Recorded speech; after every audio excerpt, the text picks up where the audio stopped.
Box, uniform, bus fees, അങ്ങനെ നീളുന്നു ആ ലിസ്റ്റ്. ഇന്ന് നമ്മൾ സംസാരിക്കുന്നത് ഈ വിഷയമാണ്. താങ്ങാനാകുമോ ഈ സ്കൂൾ ചെലവ്?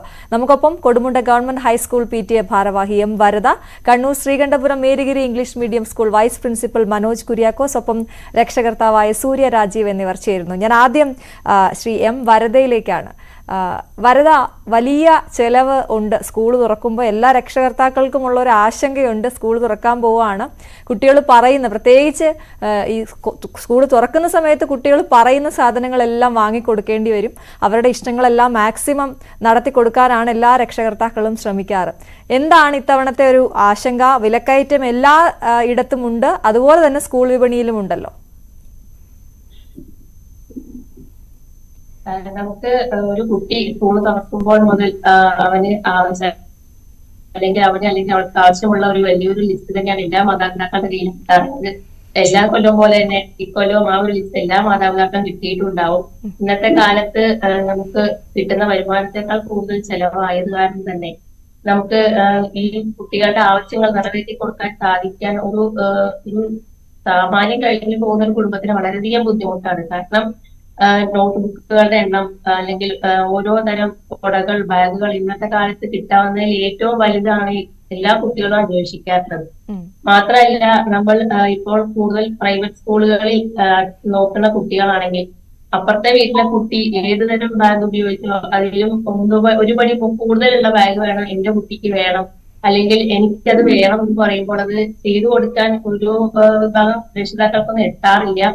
ഇന്നത്തെ കാലത്ത് സ്കൂളിൽ പോകുമ്പോൾ ഫുൾ A+ മേടിക്കാൻ എന്നതിലപ്പുറം അപ്പുറത്തെ വീട്ടിലെ കുട്ടി അല്ലെങ്കിൽ മറ്റേ കുട്ടി എത്രത്തോളം അവരുടെ കഴിവ് കാണിച്ചോ, ചിലപ്പം സ്കൂളുകളുടെ കാര്യത്തിലായിരിക്കും ഏറ്റവും മികച്ച സ്കൂളിൽ ചേർക്കുമ്പോൾ ഇന്നത്തെ ഫീസ് ആണെങ്കിലും യൂണിഫോമിന്റെ കാര്യങ്ങളാണെങ്കിലും ബുക്സിന്റെ കാര്യം, എല്ലാ കാര്യങ്ങളിലും വില കയറിയ സമയത്ത് ആ ഒരു കുട്ടിയേക്കാൾ ഒരുപടി മകളിൽ എന്റെ കുട്ടി പഠിക്കണമെന്ന് ചിന്തിക്കുമ്പോൾ തന്നെ എല്ലാ രക്ഷിതാക്കൾക്കും അത് വലിയൊരു ആശങ്കയുള്ള സമയമാണ് ഇപ്പോൾ.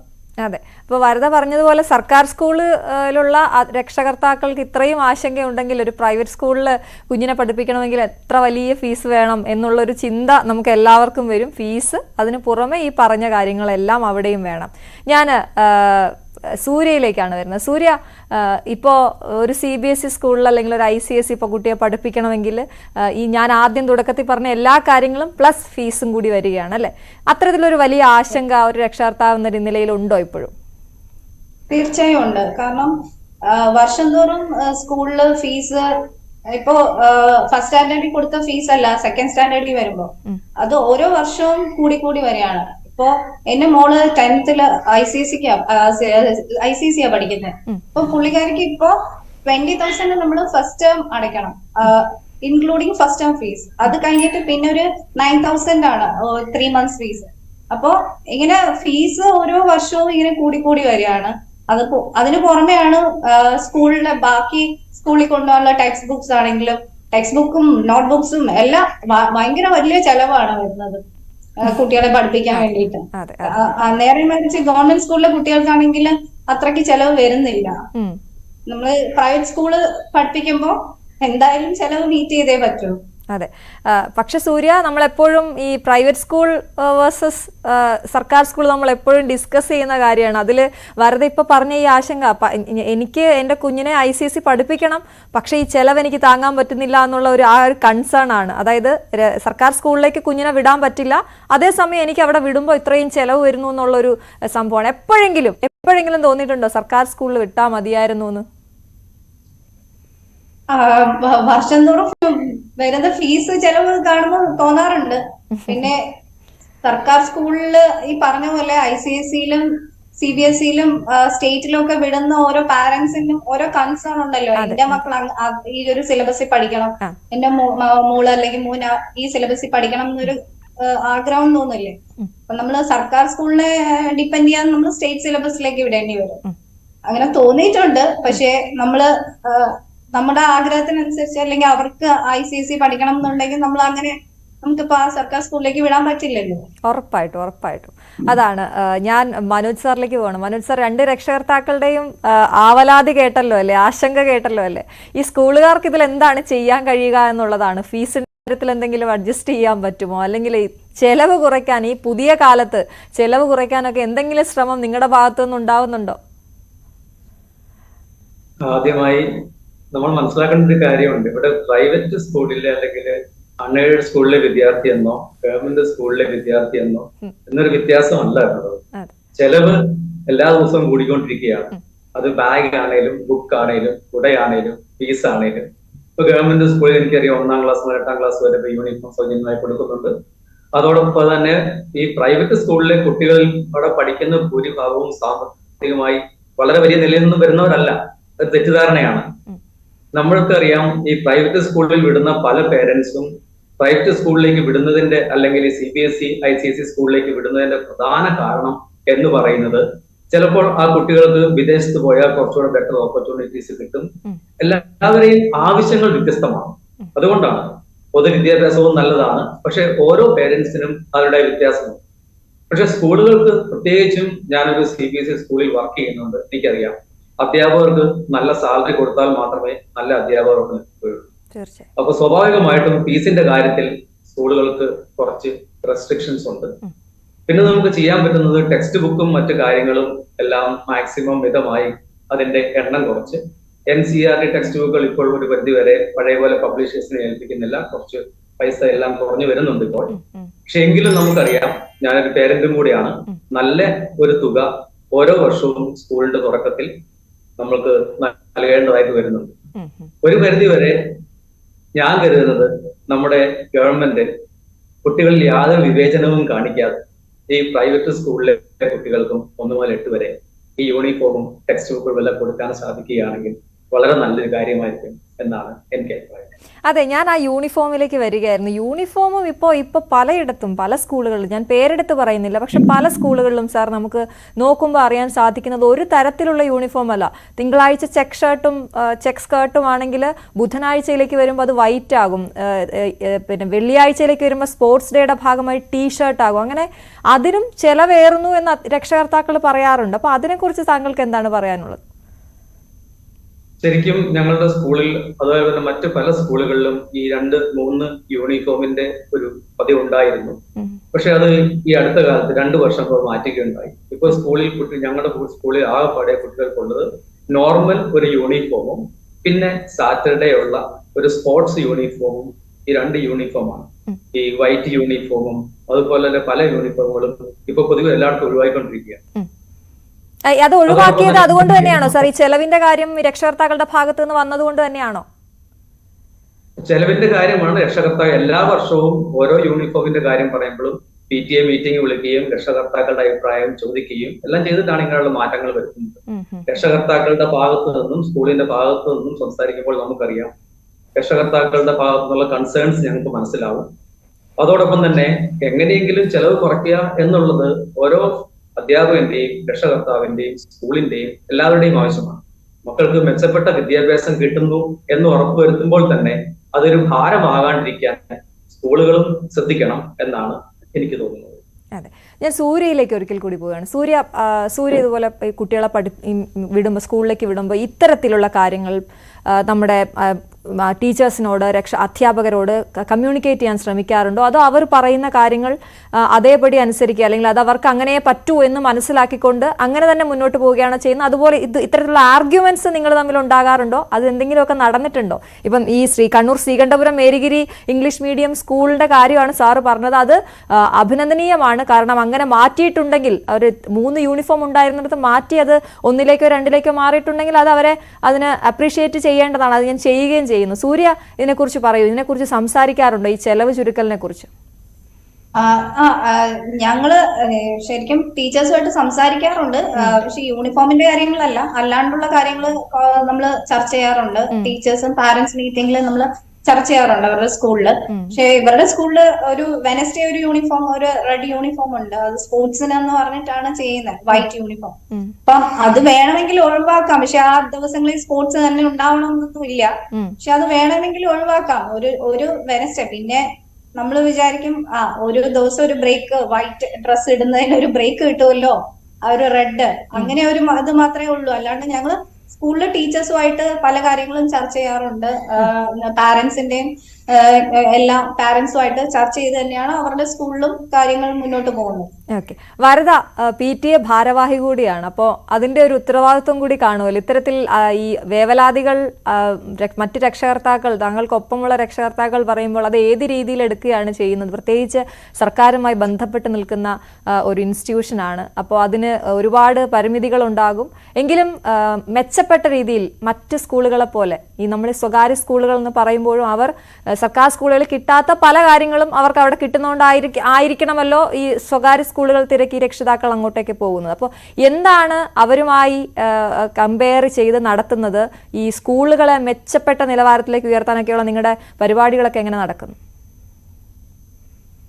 ഇപ്പോൾ കമ്പയർ ചെയ്യാനപ്പുറം ഇപ്പോൾ ഒരു ഗവൺമെന്റ് സ്കൂൾ എന്ന് പറഞ്ഞാൽ ഭൗതിക സാഹചര്യം കൊണ്ട് എന്തുകൊണ്ടും മുന്നിൽ നിൽക്കുന്ന സ്കൂളാണ്. കുട്ടികൾക്ക് പഠിക്കാനുള്ള എല്ലാവിധ സൗകര്യങ്ങളും, ഇപ്പൊ ചെറിയ കുട്ടികളാണെങ്കിൽ തന്നെയും അവർക്ക് കളിച്ച് പഠിക്കാൻ, അല്ലെങ്കിൽ കണ്ടു പഠിക്കാൻ, അവരുടെ ഉള്ളിലുള്ള അവർക്ക് പ്രകടിപ്പിക്കാനുള്ള ഓരോ ഇടങ്ങൾ, അങ്ങനെ പലതരത്തിലും ഒരുപാട് വികസിച്ച് നല്ലൊരു രീതിയിൽ എത്തിയിരിക്കുകയാണ് നമ്മുടെ എല്ലാ ഗവൺമെന്റ് സ്കൂളുകളും. അതുകൊണ്ട് തന്നെ പാരന്റ്സിന് ഒരുപാട് വേവലാതികൾ എന്ന് പറയാൻ നമ്മുടെ കുട്ടികളോടൊപ്പം നിൽക്കുന്ന നല്ല ടീച്ചേഴ്സ്, കുട്ടികളുടെ എല്ലാ സംശയങ്ങളും തീർത്തു കൊടുത്ത് കുട്ടികളെ പോലെ തന്നെ രക്ഷിതാക്കളായിട്ട് എപ്പോഴും അവരുടെ ബന്ധം പുലർത്തിക്കൊണ്ടുള്ള ടീച്ചേഴ്സ്, എല്ലാം കൊണ്ടും ഇന്ന് നല്ലൊരു നിലയിലാണ് ഗവൺമെന്റ് സ്കൂളുകൾ മുന്നോട്ട് പോയിക്കൊണ്ടിരിക്കുന്നത്. മറ്റേ സ്കൂളുകളെ അപേക്ഷിച്ച് നമ്മൾ ഫുൾ A+ മേടിക്കുക എന്നുള്ളൊരു രക്ഷിതാവ് എന്ന നിലയിലും PTA മെമ്പർ എന്ന നിലയിലും ഒരു കുട്ടിയെ ഫുൾ A+ മേടിക്കുക എന്നതിലപ്പുറം നല്ലൊരു വ്യക്തിത്വത്തിന് ഉടമയാവുക. ഒരു ഗവൺമെന്റ് സ്കൂളിൽ എല്ലാവിധ സാഹചര്യങ്ങളിൽ വരുന്ന കുട്ടികളാണ് ഉണ്ടാവുക. ഫിനാൻഷ്യലി ആണെങ്കിലും കുറച്ച് ഉയർന്ന തരത്തിലുണ്ടായിരിക്കും, ചിലപ്പോൾ കുറച്ച് താഴ്ന്ന തരത്തിലുണ്ടായിരിക്കും. അപ്പൊ കുട്ടികൾ തമ്മിൽ എല്ലാ സാഹചര്യങ്ങളായിട്ട് പൊരുത്തപ്പെട്ടു പോകാൻ അവിടെ സ്കൂളിൽ നിന്ന് പഠിച്ചിട്ടാണ് ഒരു കുട്ടി പുറത്തേക്ക് ഇറങ്ങുന്നത്. അപ്പോൾ ആ കുട്ടി ജീവിതത്തിലും ആ ഒരു മുൻവിധിയോടുകൂടി മുന്നോട്ട് കണ്ട് ജീവിക്കാൻ പഠിക്കുകയാണ് അവൻ സമൂഹത്തിൽ. അതുകൊണ്ട് തന്നെ ഗവൺമെന്റ് സ്കൂള് ഇന്ന് എല്ലാ തരത്തിലും നല്ലൊരു രീതിയിൽ മുന്നോട്ട് പോയിക്കൊണ്ടിരിക്കുകയാണ്. എല്ലാവിധ സാഹചര്യങ്ങളോടെയാണ് നമ്മളെല്ലാ കുട്ടികളും പഠിച്ച് പുറത്തോട്ടിറങ്ങുന്നത്. നമ്മൾ വേവലാതികൾ നമ്മൾ രക്ഷിതാക്കളോടൊപ്പം നിന്ന്, രക്ഷിതാക്കളും കുട്ടികളും അധ്യാപകരും ഒരുമിച്ചാണ് നമ്മൾ സ്കൂളിൽ മുന്നോട്ട് പോകുന്നത്. എല്ലാവരുടെ അഭിപ്രായങ്ങളും കണക്കിലെടുത്ത് എല്ലാവരുടെ അഭിപ്രായങ്ങൾക്കും വില നൽകിക്കൊണ്ടാണ് നമ്മുടെ എല്ലാ സ്കൂളുകളും മുന്നോട്ട് പോയിക്കൊണ്ടിരിക്കുന്നത്. ഈ ചെലവിന്റെ കാര്യത്തിൽ സർക്കാർ സ്കൂളിലേക്ക് വരുമ്പോഴും ഈ സ്കൂൾ തുറക്കുമ്പോഴുള്ള ചെലവ് എല്ലാ രക്ഷകർത്താക്കൾക്കും ഉണ്ടല്ലേ? അത് ഈ സർക്കാർ സ്കൂളെന്നോ പ്രൈവറ്റ് സ്കൂളെന്നോ ഒന്നുമില്ല. ചെലവുകൾ ഉണ്ടായിരിക്കാം, അത് ചെലവുകൾക്ക് മാറ്റില്ല. കാരണം ബാഗ് ബുക്കിന്, പക്ഷെ നമുക്ക് നോട്ട് ബുക്കുകളുടെ എണ്ണത്തിൽ ചില സ്കൂളുകളിൽ വർക്ക് ബുക്ക്, ഇംഗ്ലീഷിന് ഒരു ബുക്ക്, 2 ബുക്ക് അങ്ങനെയൊക്കെ ഉണ്ടാവാതിരിക്കാം. നമ്മളെ നോക്കുമ്പോൾ ടീച്ചർമാർ ഓരോ ബുക്ക്, അല്ലെങ്കിൽ അവർ കണ്ടും കേട്ടും പഠിക്കാനാണ് കൂടുതൽ. നമ്മൾ ബുക്ക്, പുസ്തകം, അല്ലാതെ ആ എണ്ണത്തിൽ ചിലപ്പോൾ കുട്ടികളാണെങ്കിലും മറ്റു സ്കൂളുകളിൽ അവർ അതിന്റെ ഭംഗി നോക്കിയിട്ടായിരിക്കും തീരുമാനിക്കുക. ഈ ഒരു സാഹചര്യത്തിൽ കുട്ടികൾ അതിനോട് പൊരുത്തപ്പെട്ടുകൊണ്ട് ആ ഒരു ചെലവിൽ ഒരു ചെറിയൊരു കുറവ് എന്തായാലും ഗവൺമെന്റ് സ്കൂളിലെ രക്ഷിതാക്കൾക്ക് ഉണ്ടാവേണ്ടതാണ്. ഓക്കെ, മനോജ് സാർ, മറ്റൊരു പ്രധാനപ്പെട്ട കാര്യമാണ് ട്യൂഷൻ. നമ്മൾ ഉയർന്ന ക്ലാസ്സുകളിലേക്കൊക്കെ വരുമ്പോൾ ട്യൂഷനാണ് നമ്മൾ ഒരുപാട് ചിലവ് പിന്നീട് വരുന്നത്. ഓരോ വിഷയത്തിനും 2000-വും 3000-വും വെച്ച് കൊടുക്കേണ്ട അവസ്ഥ രക്ഷകർത്താക്കൾക്ക് വരുന്നുണ്ട്. നമ്മൾ ഈ സ്കൂളുകളിൽ, താങ്കളുടെ സ്കൂൾ അടക്കമുള്ള സ്കൂളുകളിൽ ട്യൂഷൻ ഒഴിവാക്കാനായി, അല്ലെങ്കിൽ ഓരോ കുട്ടിക്കും അത്രയും ശ്രദ്ധ കിട്ടുന്ന രീതിയിലുള്ള കാര്യങ്ങൾ എന്തെങ്കിലുമൊക്കെ ചെയ്യാറുണ്ടോ? ശരിക്കും ഈ ട്യൂഷനിലേക്ക് വരുമ്പോൾ നമുക്കറിയാം, ഒരു സ്കൂളിന്റെ പരാജയം എന്ന് തന്നെ പറയാം ആ സ്കൂളിലെ ഒരു കുട്ടി ട്യൂഷന് പോകുന്നുണ്ട് എന്ന്. നമുക്കറിയാം, നമ്മുടെ ശരീരത്തിൽ എന്തെങ്കിലും വിഷമമുണ്ടെങ്കിൽ, നമ്മൾ വീക്ക് ആണെങ്കിൽ നമ്മൾ ഹോർലിക്സ്, ബൂസ്റ്റ് എന്ന് കഴിക്കുന്ന പോലെ അഡീഷണൽ ആയിട്ടൊരു സംഭവമാണ് ഈ ട്യൂഷൻ എന്ന് പറയുന്നത്. ഈ ട്യൂഷന് പോകുന്ന ഒരു കുട്ടി മാത്സിനോ കണക്കിനോ ട്യൂഷന് പോകുന്നുണ്ട് എങ്കിൽ അത് ഒരു പരിധി വരെ ആ സ്കൂളിൽ പഠിപ്പിക്കുന്ന ആ മാത്സിന്റെയോ ഏത് സബ്ജക്റ്റ് ആണെങ്കിലും ആ അധ്യാപകന്റെയോ അധ്യാപികയുടെയോ കഴിവ് കേടെന്ന് തന്നെ പറയാം. കുട്ടികളെ ഈ ട്യൂഷന് വിടുമ്പോൾ വേറൊരു കുഴപ്പമെന്ന് പറയുന്നത്, കാരണം ഈ ട്യൂഷന് പോകുന്ന കുട്ടികൾ ഒരു പരിധി വരെ ചിലപ്പോൾ നല്ലോണം പെർഫോം ചെയ്യുന്ന കുട്ടികളായിരുന്നെങ്കിൽ അവിടെ പെർഫോമൻസ് കുറഞ്ഞു വരുന്നതായിട്ടും കണ്ടിട്ടുണ്ട്. വീക്ക് ആയിട്ടുള്ള കുട്ടികൾ ചിലപ്പോൾ പരീക്ഷയ്ക്ക് മുമ്പ് കുറച്ച് ഹെൽപ്പിന് പോകുന്നുണ്ട്, കുഴപ്പമില്ല. ഞങ്ങളുടെ സ്കൂളിൽ എനിക്ക് അഭിമാനത്തോടെ പറയാം, 99% കുട്ടികളും ട്യൂഷന് പോകാറില്ല. അധ്യാപകരെല്ലാവരും അവരുടെ സ്കൂൾ ടൈം കഴിഞ്ഞും അവിടെ സ്കൂളിൽ ഇരുന്ന് കുട്ടികളുടെ സംശയങ്ങൾ തീർത്തു കൊടുക്കുകയും, ഇപ്പൊ ഞാൻ ഒരു ഇംഗ്ലീഷ് അധ്യാപകൻ കൂടിയാണ്. ഞാൻ പഠിപ്പിക്കുന്ന എന്റെ ഒരു കുട്ടി ട്യൂഷന് പോയതായിട്ട് ഈ കഴിഞ്ഞ വർഷങ്ങളിലൊന്നും എനിക്കറിയില്ല. അങ്ങനെ ട്യൂഷന് പോയിട്ടുണ്ടെങ്കിൽ അത് എന്റെ കഴിവുകളായിട്ടാണ് ഞാൻ കരുതുന്നത്. ഈ ട്യൂഷൻ ചിലപ്പോൾ ഒരു ഫാഷനായി തീരാം. നമുക്കറിയാം, എറണാകുളത്തൊക്കെ എല്ലായിടത്തും നമുക്ക് കാണുന്ന ഒരു പ്രവണതയാണ് അടുത്ത വീട്ടിലെ കുട്ടി ട്യൂഷന് പോകുന്നുണ്ട്, എന്റെ കുട്ടി ട്യൂഷന് പോയില്ല എങ്കിൽ ചിലപ്പോൾ മാർക്ക് കിട്ടില്ല. ആ ഒരു പ്രവണത അനുസരിച്ച്, ഒരു ഫാഷൻ അനുസരിച്ചും പോകുന്നു. 2000, 3000 ഒരു സബ്ജക്റ്റിന് കൊടുക്കുന്നു. ഒരു പരിധിവരെ നമുക്ക് ഇത് ശരിക്കും പറഞ്ഞാൽ ഇല്ലാതാക്കേണ്ട ഒരു പ്രവണതയാണ്. കാരണം സ്കൂളിൽ പോകുക എന്ന് പറഞ്ഞ് പഠിക്കാനാണ്, അത് നടക്കാത്തത് കൊണ്ടാണ് കുട്ടികൾ ട്യൂഷന് പോകുന്നത്. വരദ, അതിനെക്കുറിച്ച് എന്താണ് പറയാനുള്ളത്? ഈ കുഞ്ഞുങ്ങൾക്ക് ഒരു ട്യൂഷൻ പോകേണ്ടി വരുന്നത് ഈ ഇത്തരത്തിൽ ശ്രദ്ധ ചില വിഷയങ്ങളിൽ കിട്ടില്ല എന്നുള്ളത് കൊണ്ടാണ്. നമ്മുടെ കുഞ്ഞിന് ഏത് വിഷയമാണ് വീക്ക് എന്നതനുസരിച്ച് നമ്മൾ കുഞ്ഞിനെ ട്യൂഷൻ ആക്കുകയാണല്ലോ പതിവ്. കുഞ്ഞുങ്ങളെ ട്യൂഷന് വിടാറുണ്ടോ? എന്താണ് അതിനെക്കുറിച്ചുള്ള അഭിപ്രായം? ചെലവാണല്ലോ ട്യൂഷന് എന്റെ കുട്ടികൾ ഇതുവരെ പോയിട്ടില്ല. ട്യൂഷൻ ശരിക്കും ഒരു കുട്ടിക്ക് ആവശ്യമില്ല. കാരണം ഒരു കുട്ടിക്ക് വേണ്ടതെല്ലാം അവന്റെ ആ സ്കൂളിൽ നിന്ന് അല്ലെങ്കിൽ അവന്റെ ആ സ്കൂളിൽ നിന്ന് കിട്ടേണ്ടതാണ്. അതിന് പറഞ്ഞു കൊടുക്കാൻ പ്രാപ്തരായ ടീച്ചർമാരാണ് നമുക്ക് എല്ലാവർക്കും ഉള്ളത്. അങ്ങനെയുള്ളവരെയാണല്ലോ നമ്മൾ സ്കൂളുകളിൽ ടീച്ചർമാരാക്കുക. അപ്പൊ അങ്ങനെ വരുമ്പം ആ ഒരു കുട്ടിക്ക് ഒരു വിഷയത്തെ പറ്റി 2 പഠനത്തിന്റെ ആവശ്യമില്ല. സ്കൂളിൽ നിന്ന് ഒരു പഠനം, മറിച്ച് ട്യൂഷൻ ക്ലാസ്സിൽ നിന്ന് വേറൊരു രീതിയിലുള്ള പഠനമാണ് ആ കുട്ടിക്ക് കിട്ടുന്നത്. ആ കുട്ടി ശരിക്കും ചില വിഷയങ്ങളിൽ അവർ കൺഫ്യൂസ്ഡ് ആവായിരിക്കും. ചിലപ്പോൾ ഈ ടീച്ചർ പറഞ്ഞു കൊടുത്ത അതേ രീതിയിലാവില്ല മറ്റേ ടീച്ചർ പറഞ്ഞു കൊടുത്തിട്ടുണ്ടാവുക. അപ്പൊ അവർക്ക് ആ ഒരു വിഷയത്തിൽ തന്നെ പലതരം സംശയങ്ങൾ പുതിയതായിട്ട് വരികയാണ് ഉണ്ടാവുക. ശരിക്കും ഒരു കുട്ടിക്ക് ട്യൂഷൻ, ഒരു കുട്ടി കുറച്ച് പുറകോട്ട് നിൽക്കുമ്പോഴാണ് ഒരു ട്യൂഷൻ നമ്മൾ പറയാറ്. പക്ഷെ അതിനപ്പുറം ഇപ്പം സാറ് പറഞ്ഞ പോലെ ആ കുട്ടി ട്യൂഷൻ ആ ഒരു സെന്ററിലേക്ക് പോകുന്നുണ്ട്, എന്റെ കുട്ടി ആ ഒരു സെന്ററിലേക്ക് ട്യൂഷന് പോകണില്ല എന്ന് പറയാൻ ഒരു അഭിമാനക്കുറവായിട്ടാണ് ഇപ്പൊ പല വീടുകളിലും ട്യൂഷൻ സമ്പ്രദായം തന്നെ തുടങ്ങിയിരിക്കുന്നത്. ശരിക്കും ഒരു കുട്ടിക്ക് ട്യൂഷന്റെ ആവശ്യം വരുന്നില്ല. ഓക്കെ, സൂര്യക്ക് ഇതിൽ വ്യത്യസ്ത അഭിപ്രായം ഉണ്ടോ? കാരണം ഒരു ഫാഷന് വേണ്ടിയിട്ട് ട്യൂഷന് വിടുന്നു എന്നതിലപ്പുറത്തേക്ക് ഒരു രക്ഷകർത്താവ് എന്ന നിലയിൽ പല സമയത്തും നമ്മൾ അവരുടെ പഠിത്തം വിലയിരുത്തുമ്പോൾ എവിടെയെങ്കിലും ഒന്ന് വീക്കാണെന്ന് അറിയുമ്പോൾ നമ്മൾ സ്വാഭാവികമായി ഒന്ന് ഭയപ്പെടും, പ്രത്യേകിച്ച് ഉയർന്ന ക്ലാസ്സുകളിലെ കുട്ടികളാണെങ്കിൽ. എന്താണ് അതിനെക്കുറിച്ചുള്ള അഭിപ്രായം?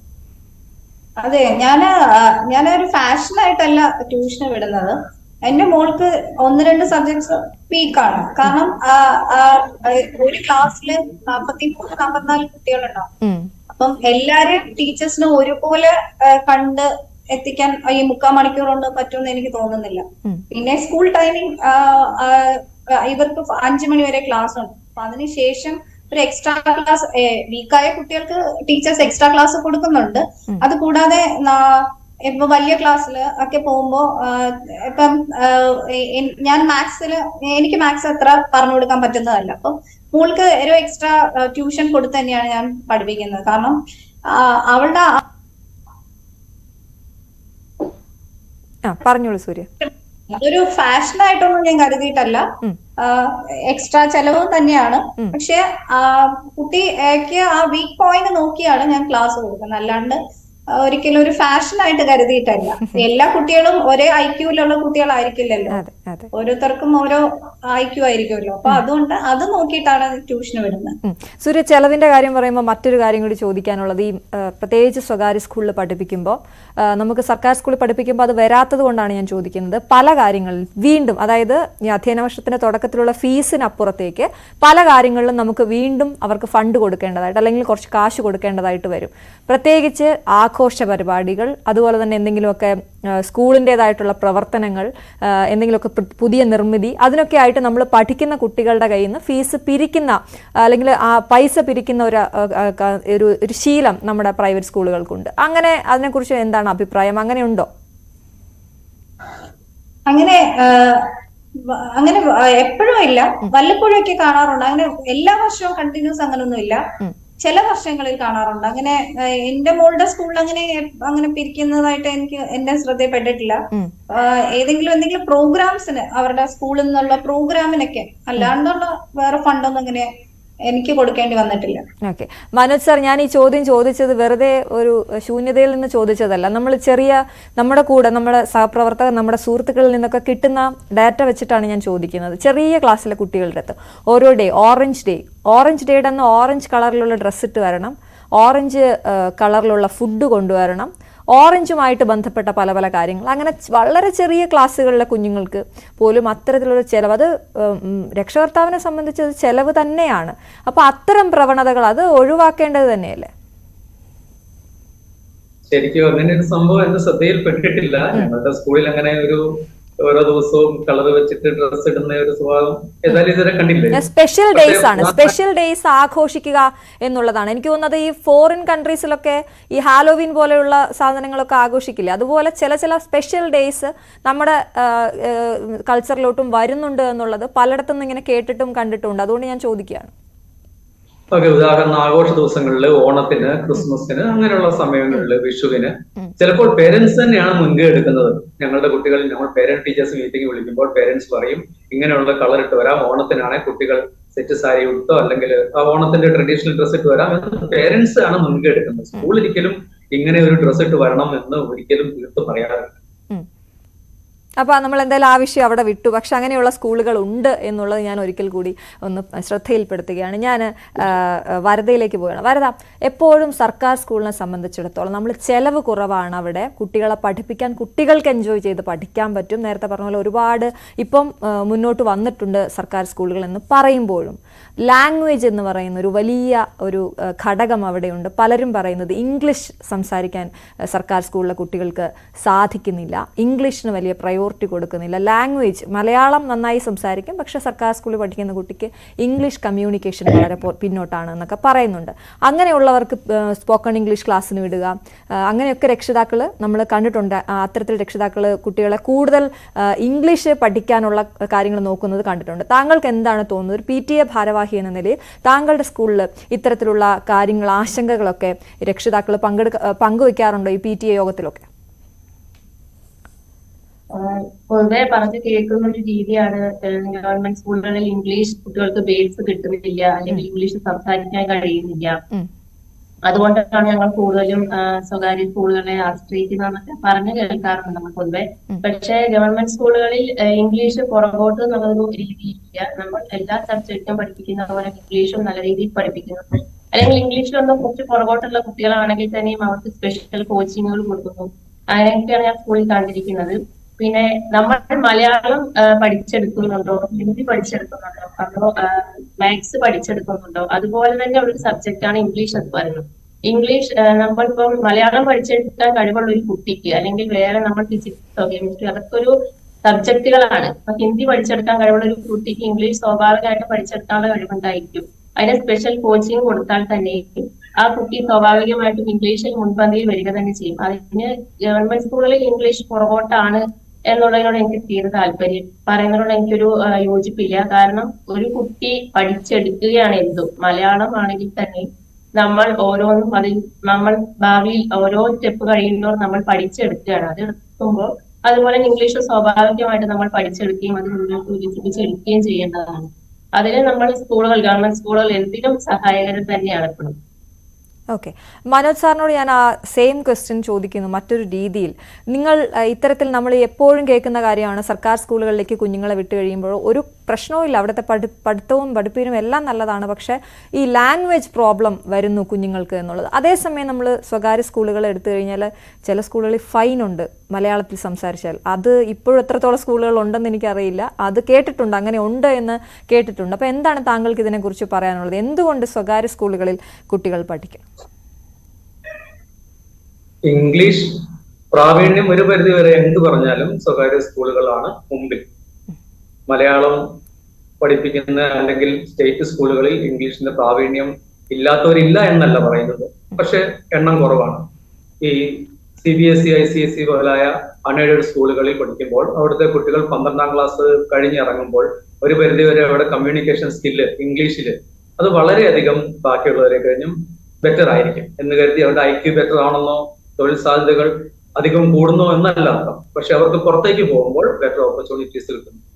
അതോടൊപ്പം തന്നെ ഈ ഫൈൻ എന്ന് പറയുന്നത് കുറച്ചു കാലം മുമ്പുണ്ടായിരുന്ന സംഭവമാണ്. സ്കൂളുകൾ ആരും ഇംഗ്ലീഷ് പറഞ്ഞില്ലെങ്കിൽ ഇത്ര രൂപ ഫൈൻ എന്നുള്ള രീതിയിലേക്ക് വരുന്നില്ല. ഇപ്പൊ അതിനേക്കാളും കൂടുതൽ റിവാർഡ്സ് ആണ്, പണിഷ്മെന്റ്സിനേക്കാളും കൂടുതൽ നമ്മൾ ഇംഗ്ലീഷ് മാത്രം സംസാരിക്കുന്നവർക്ക് പ്രത്യേക സമ്മാനം, അസംബ്ലിയിൽ അവരെ അനുമോദിക്കുന്നു. അങ്ങനെ സംസാരത്തിന്റെ, ഇപ്പോ ഞാൻ പറയാം, ഇംഗ്ലീഷ് മാത്രമല്ല എല്ലാ ഭാഷയും ഒരുപോലെ പ്രധാനപ്പെട്ടതാണ്. മലയാളത്തിന്റെ ദിവസമുണ്ട്, ഇംഗ്ലീഷിന്റെ ദിവസമുണ്ട്, ഹിന്ദിയുടെ ദിവസമുണ്ട്. ഓരോ ഭാഷയും ഒരു കുട്ടി നല്ല രീതിയിൽ പഠിക്കുക എന്നുള്ളതാണ് ഇന്ന് മാറി വരുന്ന സമീപനം. അപ്പൊ ഇംഗ്ലീഷ് സംസാരിപ്പിക്കാൻ വേണ്ടി കുട്ടികൾക്ക് നമ്മൾ സമ്മാനം കൊടുക്കുന്നു. അതോടൊപ്പം തന്നെ ടീച്ചർമാർ അവരെ ഇൻസ്പയർ ചെയ്യുന്നു. ഈ ഫൈൻ എന്ന് പറഞ്ഞ സംഭവം ഉണ്ടായിരുന്നു കുറച്ചൊരു 4-5 വർഷം മുമ്പ് വരെയൊക്കെ. പക്ഷെ നമുക്കറിയാം അങ്ങനെ ഒരു ഫൈൻ കൊടുത്ത് അല്ലെ പേടിപ്പിച്ച് പഠിപ്പിക്കുന്നതല്ല ഒരു ഭാഷയും ഒരു വിദ്യാഭ്യാസവും. അതെ, താങ്കൾ നേരത്തെ ചെലവിന്റെ കാര്യം പറഞ്ഞപ്പോൾ എടുത്തു പറഞ്ഞൊരു കാര്യം ഉണ്ടായിരുന്നു, ടീച്ചേഴ്സിന്റെ ഫീസ്. അത് അവർക്ക് ടീച്ചേഴ്സിന് കൊടുക്കുന്ന റെമ്യൂണറേഷൻ അതും കൂടി കൂട്ടിയിട്ടാണല്ലോ നമ്മൾ ഫീസ് ഇനത്തിൽ നമ്മൾ ഈടാക്കുന്നത്. അത് മികച്ചതാകണം എന്ന ഒരു കാര്യമുണ്ടല്ലേ? പ്രത്യേകിച്ച് ഈ സർക്കാർ സ്കൂളുകളെ സംബന്ധിച്ചിടത്തോളം അത്രയും എക്സ്പീരിയൻസ്ഡ് ആയിട്ടുള്ള ടീച്ചേഴ്സ് ആയിരിക്കും ഉള്ളത്. പക്ഷേ നമ്മൾ പ്രൈവറ്റ് സ്കൂളുകളിലേക്ക് വരുമ്പോൾ യങ് ആയിട്ടുള്ള വളരെ ടാലന്റഡ് ആയിട്ടുള്ള ടീച്ചേഴ്സാണ്. അപ്പോൾ ആ ഒരു സെലക്ഷൻ പ്രോസസ്സ് അത് വളരെ പ്രധാനപ്പെട്ടതല്ലേ സ്വകാര്യ സ്കൂളുകളെ സംബന്ധിച്ചിടത്തോളം? വളരെ പ്രധാനപ്പെട്ട ഒരു സംഭവം തന്നെയാണ്. നമുക്കറിയാം ഇപ്പോൾ CBSE ബൈലോ അനുസരിച്ച് അല്ല ICSE ബൈലോ അനുസരിച്ച് നമ്മുടെ സ്കൂളിലുള്ള ടീച്ചേഴ്സ് എല്ലാവരും ക്വാളിഫൈഡ് ആയിരിക്കണം. അതായത് ഇപ്പോൾ സ്റ്റേറ്റിന്റെ എന്ത് ക്വാളിഫിക്കേഷൻ ആണോ, നാഷണൽ ലെവൽ എന്ത് ക്വാളിഫിക്കേഷൻ ആണോ ആ ടീച്ചേഴ്സ് ആയിരിക്കണം. ചിലപ്പോൾ വളരെ ചെറിയ ക്ലാസ്സുകളിൽ ഉണ്ടായിരിക്കാം അല്ലാത്തവർ. അതുകൊണ്ട് അത്തരം ടീച്ചേഴ്സിനെ നമുക്ക് അവിടെ നിർത്തണമെങ്കിൽ അവർക്ക് ഒരു പരിധി വരെ നല്ല രീതിയിലുള്ള ശമ്പളം കൊടുക്കാൻ സ്കൂൾ ബാധ്യസ്ഥരായിരിക്കും. ചിലപ്പോൾ ചെറിയ ചെറിയ സ്കൂളുകൾക്ക് നടന്നിരിക്കില്ല, പക്ഷെ അത്യാവശ്യം എസ്റ്റാബ്ലിഷ്ഡ് ആയ സ്കൂളുകൾ ആ ടീച്ചേഴ്സിന് സ്റ്റേറ്റ് കൊടുക്കുന്ന അതേ രീതിയിലുള്ള ശമ്പളം കൊടുത്ത് നിർത്തണമെങ്കിൽ ആ ഫീസ് സ്ട്രക്ചർ എന്ന് പറയുന്നത് നമുക്കറിയാം ഒരു സ്കൂളിന്റെ വരുമാനത്തിന്റെ 60 മുതൽ 70% വരെ പോകുന്നത് ടീച്ചേഴ്സിന്റെ ശമ്പളത്തിനാണ്. അതുകൊണ്ട് സ്കൂളുകൾ ഒരിക്കലും ഒരു ടീച്ചർമാരുടെ ശമ്പളവും ക്വാളിറ്റിയും കോംപ്രമൈസ് ചെയ്യില്ല എന്ന് തന്നെയാണ് എന്റെ വിശ്വാസം. ശരി, അപ്പോൾ എന്തായാലും നമ്മുടെ സമയം ഇവിടെ അവസാനിക്കുകയാണ്. 3 പേർക്ക് നന്ദി പറയുകയാണ്. നമ്മുടെ ചർച്ചയിൽ പറയാനുള്ള കാര്യങ്ങൾ പറഞ്ഞു പോയി എന്ന് വിചാരിക്കുന്നു. വളരെയധികം നന്ദി ഞങ്ങൾക്ക് അതിഥിയായി എത്തിയതിന്. സൂര്യ, മനോജ് സാർ, ഒപ്പം വരദ. മറ്റൊരു വിഷയവുമായി വീണ്ടും കാണാം. നമസ്കാരം.